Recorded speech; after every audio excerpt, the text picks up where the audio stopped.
Մեկ շաբաթ է քունուդադար չունեն Նաիրի Զարյան փողոցի բնակիչները։ Նրանց միակ այգին քանդել են։ Տեղը բազմահարկ են կառուցում, հիմքն արդեն գցել են։ Այդ կանաչ գոտի արաբկիրը պետք է լիներ կանաչ թաղամաս։ Այսօր որ բերում քանդում եք վերջի հողակտորը այնտեղ ես առաջարկել եմ ասում եղբայր այս հողը առեք այդ մարդուց, միացրեք մեր բակին դառնա կանաչ տարածք։ Ինչի եք անպայման շենք ճխտում այստեղ։ Մեր նկարահանող խմբին տեսնելուն պես շինարարները դադարեցրին աշխատանքը, բայց հասցրել են քանդել բազալտը, որի պատճառով է բնակիչների պնդմամբ առաջացել այս շենքի ճաքերը։ Մարդիկ պատմում են, ամեն օր ահուդողով են վեր կենում, պատերն այնպես են դղրդում, կարծում են երկրաշարժ է։ Բազալտի հարվածի ճակը գալու է մեր տակը, ոչ ոք չի կարող ասի ինչքան երկարությամբ այդ ճեղքը գնա։ Վիբրացիան շատանալ, որովհետև չեն կարող ջարդեն, այս որ մի քիչ տեն մեկ ջարդած քարեր, չէ, իրանք մեծ կտորները սկալաները ջարդեն, որ բեռնատարը կարողանան բարձր։ Ահռելի շենքի հիմքը փորելու համար քանդել են նաև 100 տարեկան երկու տուն։ Մայր Հայաստան խմբակցության ավագանի Զարուհի Փոստանջյանի բախտը բերել է, իր հայրական տունը, որ տարածքում է, փրկվել է։ Մեր հիշողություն ուզում են վերացնեն, չունենանք հիշողությունը, ոնց են ասում, պատմություն չունես, քո պատմությունդ միայն ինչ-որ մի դրվագ է, չեն ուզում ասեն, որ դու ով ես, քո ծագումդ ուզում են վերացնեն, պատմական հիշողության ջնջում։ Ինչքան հաճելի է այսպիսի հինը պահել, մեր իշխանությունը չի ուզում հինը պահել, այդ ամենա դժվարն ու կարևորը։ Շինհրապարակ մտնող մեծ մեքենաները փակում են անցնող դարձողների ճամփան։ Բնակիչների պնդմամբ վերջերս նաև մի դեռահաս աղջկա են վրա երթի ենթարկել։ Ես ուզում եմ ձեր ուշադրությունը հրավիրեմ, որ տեսնեք այս հետքերին, որովհետև այս մեքենաները այսպես մի անգամից դուրս են գալի դեպի այն կողմ են գնում, կամ այստեղից գալիս են հենց այսպես մտնում են եւ ստեղծում են վթարային իրավիճակ։ Ճանապարհը փակել է, ասենք աբսուրդ է, ու ամեն րոպեն այսպես անում։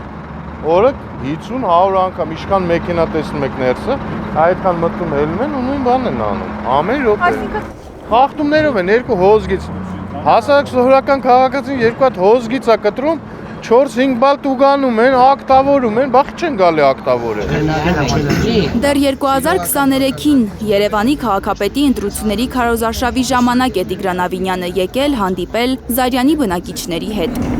Մարդիկ պատմում են, որ Ավինյանը խոստացել էր փորձագետների մի խումբ ուղարկել, որ լսեն բնակիչների մտահոգությունները, մինչև հիմա սպասում են։ Չնայած ինչ-որ մեկը եկել է, բայց ուրիշ նպատակով։ Բնակիչների խոսքով Էդվարդ Առաքելյան անվամբ ներկայացած սուրհանդակը ասել է, որ կառուցապատողի ու քաղաքապետի միջև խավոր սանիք հարաբերություններ են, ու իրենք իրենց ուզածին հասնելու են անպայման, եւ հավելել, եթե չեն հավանում, կարող են գնալ գյուղերում ապրել։ Ավելի ուշ քաղաքապետի մամուլի խոսնակը հերքել է այս տեղեկությունը։ Հիմա նայեք, սկսել են, չէ, իրանք պետք է ունենան շինհրապարակ։ Ամբողջ տարածքը նկատեք, ցույց տվեք շինհրապարակը։ Շինհրապարակում պետք է լինեն բոլոր փաստաթղթերը, հատակագծերը, վերահսկող կազմակերպություն կա լիցենզավորված, որը պետք է գար ասել, քանի դուք շինհրապարակ չունեք, իրավունք չունեք շինարարություն անեք։ Հենց հիմա խնդրում եմ ամբողջ տարածքը նկարեք, ցույց տվեք իրանք շինհրապարակը։ Իրանք շինարարության եւ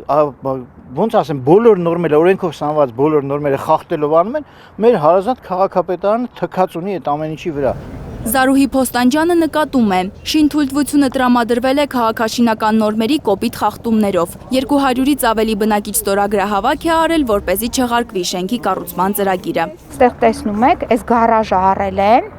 այս մեր բակային էլի տարածքն է։ Իրանք ստեղից նաև նախատեսել են, որ ստեղից է պետք է ելքում մուտք ունենան։ Այսինքն այս նեղ տեղից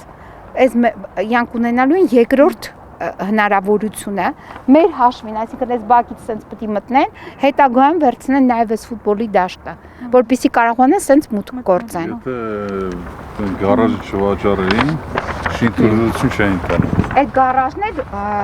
շուկայական գնից 100 անգամ, գրեթե 100 անգամ ավել թանկ առել է։ Քաղաքապետարանի բակում են նախավաքվել Զարյանի բնակիչները։ Նրանց բողոքին ի պատասխան քաղաքապետարանի մամուլի խոսնակը ասել է, որ շինարարությունն անցել է անհրաժեշտ փորձաքննությունը։ Այդ պատասխանը չի բավարարում բնակիչներին։ Երևանի կենտրոնից իրենց փողոց են վերադարձել ու շարունակել ակցիան։ Ցուցարարները փակել են Նաիրի Զարյան փողոցի երթևեկերի հատվածը։ Պարեկների միջամտությունից հետո իրավիճակը կտրուկ լարվել է։ Ձեզ ոչ մեկ չի դիպչում, ու հակաիրավական արագ մի արեք։ Հայլեք ուրեմն, մի սահմանափակեք այդ քաղաքացիներ տեղաշարժը, հասկանալի է։ Լանա Համբարձումյան, Հենրիկ Համազասպյան, Արմեն Ապրեսյան, Հայլուրի համար։